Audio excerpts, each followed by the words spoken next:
মোক ফাইনটো দিবই লাগিব বুলি কৈছে মই কিন্তু ফাইন নিদিওঁ ট্ৰেক্টৰ সেইখন মোৰ নামত ট্ৰেক্টৰ নহয় সেইখন আহিছে পাৱাৰ টিলাৰ গাড়ীত মোৰ নাম্বাৰ প্লেটটো কেনেকৈ সোমাই দিলে এইটো কোন ট্ৰেফিক পুলিচ সি চাই পেলাই কি তেওঁলোকে বহাইছে এইবিলাক পাৱাৰ টিলাৰ গাড়ীৰ স্পীড কিমান মই সেইটোতো নাজানো সেইটো পৰিবহণ বিভাগে চাব লাগে পাৱাৰ টিলাৰৰ কিমান স্পীড আছে কিমান নাই আৰু সেই স্পীডটো পাৱাৰ টিলাৰৰ গাড়ী সলনি কি গাড়ীত লগাই দিলে কিয় মোৰ তাত পেলাই দিলে মোৰ গোলাঘাটত মানে মোৰ গাড়ী যোৱা বুলি ফাইন কাটিছে গোলাঘাটত মোৰ স্পীড লিমিটত ফাইন কাটিছে গাড়ী এখনৰ স্পীড লিমিট কিমান থাকে আৰু 2000 টকা ফাইনখিনি মোৰ ডাঙৰ বস্তু নহয় কিন্তু মোৰ হঠাৎ যদি মোৰ কালি যদি 40,000 টকা আহে মই ক'ৰ পৰা দিম কিবা কাৰণত মোৰ গাড়ীখনে মানুহ মাৰিছে বুলি কৈ পেলাই যদি মোক যদি উঠাই লৈ যায় মোৰ পৰিয়ালটোত কি হ'ব শ্ৰী গোপাল ৰাজবংশীয়ে কৈছোঁ মোৰ মানে এখন ট্ৰেক্টৰ আছিল ট্ৰেক্টৰখন হ'ল মোৰ মানে কাগজ পাতিবিলাক মানে মই খুব পৰিচালনা কৰি ৰাখোঁ মই চেক কৰি ৰাখোঁ কিন্তু মই যোৱা পৰহিৰ দিনাখনেই মই মানে পলিউশ্যন বাকী কাগজ ৰিনিউৱেল কৰিব লাগিলে পলিউশ্যনো কৰিব লাগে মই পলিউশ্যন কৰাৰ কাৰণে গাছবাৰীত গৈছিলোঁ গাছবাৰীত যাওঁতে মই তাত ল'ৰাজনক ক'লোঁ পলিউশ্যনটো বনাই দিয়া ভাইটি ল'ৰাজনে ক'লে যে কম্পিউটাৰ মাৰি ক'লে যে দাদা আপোনাৰ নামত ফাইন লাগি আছে কিমান টকাৰ ফাইন বোলে 2000 টকাৰ ফাইন কেনেকৈ লাগিল তেতিয়া মোক এখন মানে চালান উলিয়াই দিলে চালানখন মই দেখা পালোঁ যে মোৰ গোলাঘাটত মানে মোৰ গাড়ী যোৱা বুলি ফাইন কাটিছে কিন্তু মোৰ গাড়ীটো গোলাঘাটত যোৱা নাই মোৰ গাড়ী ঘৰতে থাকে মই ঘৰত খেতি বাতি কাম কৰোঁ মোৰ খেতি বাতিৰ কাম আছে মোৰ ঘৰ মানে তামোলপুৰ জিলাৰ গোৰেশ্বৰ মিউনিচিপালিটি 3 নম্বৰ ৱাৰ্ডত মোৰ ঘৰ মই এই গাড়ীখনৰ যিহেতু মই কাগজ পাতি ঠিক কৰি ৰাখোঁ মই গম পালোঁ কিন্তু এতিয়া মই গোলাঘাটত কেনেকৈ মোৰ কাটিলে ফাইন আৰু গোলাঘাটত মোৰ স্পীড লিমিটত ফাইন কাটিছে গাড়ী এখনৰ স্পীড লিমিট কিমান থাকে মই সেইটো নাজানো কিন্তু গোলাঘাটত যে ফাইন কাটিলে মই তাৰ কাৰণে মই এই মানে ৰিচিপ্টটো লৈ মই গৈছিলোঁ আমাৰ গোৰেশ্বৰ থানাত গোৰেশ্বৰ থানাৰ আমাৰ মানে অচি ছাৰকো লগ কৰিলোঁ ছেকেণ্ড অচি ছাৰকো লগ কৰিলোঁ তেওঁলোকেও মোক ভাল উত্তৰ দিব পৰা নাই মানে ভাল এটা বুজাই দিব পৰা নাই কিন্তু কৈছে আৰু যে আপোনাৰ নামত গাড়ীৰ যদি এনেকুৱা লাগিছে আপুনি গৈছে নেকি গতিকে মই এইটো মই পইচাটোতো কোনোদিনে দিব নোৱাৰোঁ যিহেতু মোৰ গাড়ী যোৱাই নাই আপোনালোকে চাওক গাড়ীখন মোৰ ঘৰত আছে নে মোৰ ঘৰত নাই আপোনালোকে ইনকুৱাৰীও কৰি চাওক মোৰ গাড়ী ক'ৰবাত যায় নেকি গতিকে মই পইচাটোতো দিব নোৱাৰোঁ আৰু এইখন চৰকাৰ এই অসম চৰকাৰৰ এই পুলিচ প্ৰশাসনৰ যে বা পুলিচ প্ৰশাসনৰ পুলিচেই হওক বা পৰিবহণ বিভাগেই হওক এইবিলাকৰ যিটো এটা গাফিলতি মানে তেওঁলোকে আমাক এই মানে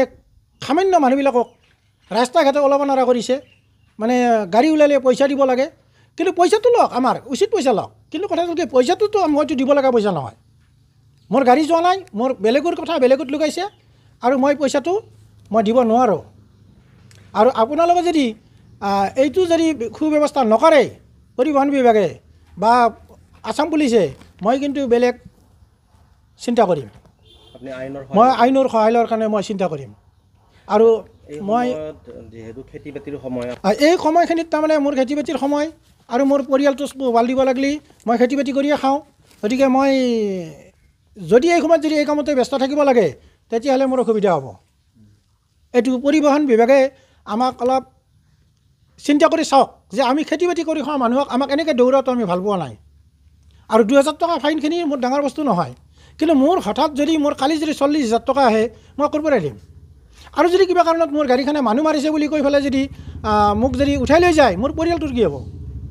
যদি মোৰ গোলাঘাটত গাড়ী যদি মোৰ এগেইনষ্টে যদি মোৰ গাড়ীৰ পৰিৱৰ্তে যদি বেলেগ মানুহে নাম্বাৰ প্লেট যদি বহাইছে এইটো প্ৰশাসনে চাওক আৰু যদি প্ৰশাসনৰ যদি পৰিবহণ বিভাগৰ বা নতুবা এই যে ট্ৰেফিক পুলিচৰ যিটো মানে মোক চালান এখন দিছে এই চালানখনত যদি ট্ৰেফিক পুলিচে যদি ভুলেই দিছে তেওঁলোকে কি চাই দিছে তেওঁলোকে কি চাই দিলে মোক এইখন গাড়ী চেক নকৰা কৰি গাড়ীৰ স্পীড কিমান আছে সেইটো চোৱা নাই আৰু কিবা ইয়াত মই শুনা মতে দেখোঁ কিবা ইমেইলো থাকিব লাগে ইমেইল চিমেইল বোলে নাই ইমেজ কিবা বোলে ইমেজ থাকিব লাগে, সেইবিলাকো নাই। মই আৰু মানে যোৱাকালি ট্ৰেফিক পুলিচৰ মানে এজন বিষয়া বুলি গম পাই তেখেতকো ফোন কৰিলোঁ। তেখেতৰ পৰা মই কিছু পৰামৰ্শ বিচাৰিলোঁ। তেখেতে মোক কৈছে যে হয়তো মোৰ গাড়ীখনৰ মানে মোৰ নম্বৰ প্লেট লৈ হয়তো কোনোবাই গাড়ী চলাবও পাৰে, আৰু হয়তো আমাৰ ট্ৰেফিকৰ হয়তো ভুলবশতঃ কিবা নম্বৰ ভুলেও হ'ব পাৰে। গতিকে তেখেতে কৈছে আৰু যে আমাৰ ভুলৰ কাৰণেও হয়তো হৈ যাব পাৰে, কিন্তু আপুনি অলপ আগতীয়াকৈ জনাব লাগিছিল। কিন্তু মই আগতীয়াকৈ জনাব নোৱাৰাৰ কাৰণ মোৰ গাড়ীৰ কাগজ পূৰা অ'কে আছে। মই সময়ে সময়ে গাড়ীৰ কাগজ বনাওঁ। মই গাড়ীৰ কাগজ বনোৱাটোতহে ব্যস্ত, কিন্তু মই কি ফাইন আহিছে, মোৰ তাত কি অহা নাই, মই সেইবিলাকত মই নাজানো। আপুনি ফাইনটো দিবই লাগিব। মোক ফাইনটো দিবই লাগিব বুলি কৈছে। মই কিন্তু ফাইন নিদিওঁ। লাগে মই মানে আইনৰ ব্যৱস্থা হ'লেও ল'ম, কিন্তু মই ফাইন নিদিওঁ। এই যে মোৰ যি ট্ৰেক্টৰখন মোৰ যি নাম্বাৰ প্লেটটো মোৰ তাতে আহিল, মোৰ নামত যে আহিল, তাত কিন্তু ট্ৰেক্টৰ সেইখন মোৰ নামত ট্ৰেক্টৰ নহয়। সেইখন আহিছে পাৱাৰ টিলাৰ গাড়ীত মোৰ নাম্বাৰ প্লেটটো কেনেকৈ সোমাই দিলে? এইটো কোন ট্ৰেফিক পুলিচ? কি চাই পেলাই কি তেওঁলোকে বহাইছে এইবিলাক? তেওঁলোকৰ নজৰ পাতি নাই নেকি? তেওঁলোকৰ কি চাই পেলাই চৰকাৰে চাকৰি কৰিছে?